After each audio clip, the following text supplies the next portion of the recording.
Mr. Speaker, as I understand the mandate of this committee and has been submitted by my colleagues, is to investigate and find out and report to this House whether indeed the matters, the allegations that you've read out against the governor are substantiated.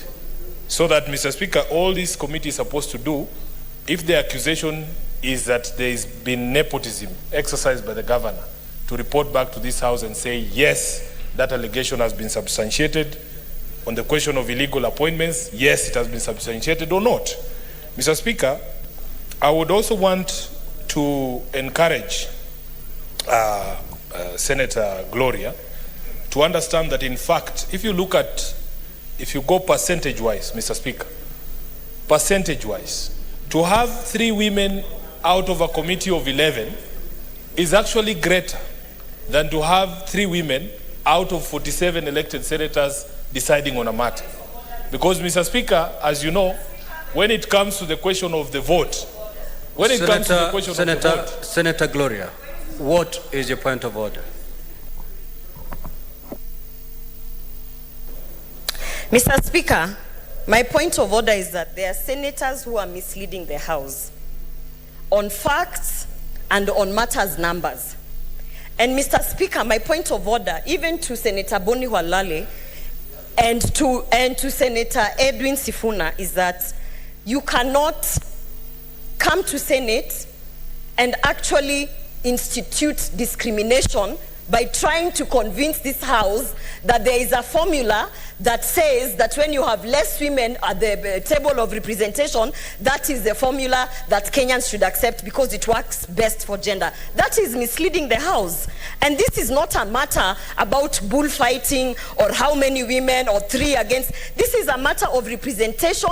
And Mr. Speaker, you should not allow the conversations that are going on in this House to continue, because this is a house of order. This is a house that respects women, and this is a house that is supposed to actually ensure that Governor Kawira gets a fair hearing. My point of order is that Senator Edwin Sifuna is misleading the House by trying to tell the House that the formula of 3 women senators against basically out of 11, 3 women senators, that is the best formula to have women represented in this committee. Mr. Speaker, you can see why we have an issue with this. This is exactly the reason why we cannot entrust people who are actually disregarding women in this House. That is my point of order. Senator Gloria, you cannot stand on a point of order. It was to my point of order to the sharing. Kindly proceed and conclude. And please allow Senator Sifuna to recover his time. I thank you, Mr. Speaker. I am not a math teacher, but I will help the House. It is not misleading, Mr. Speaker, because you have the list of the number of women senators elected out of the 47 counties.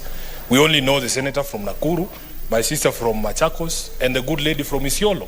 What we are saying is, if you do a basic arithmetic, 3 out of 47 is smaller. It's actually 6%. Compared to 3 out of 11 is a bigger fraction. That's what I'm saying. But, Mr. Speaker, that being beside the point, let it be known that I'm not trying to mislead this House. I am a firm believer in equality, Mr. Speaker, that in fact, every woman has the same capacity to misconduct herself as the men. So, Mr. Speaker, this is not a question that should be viewed through the lenses of gender.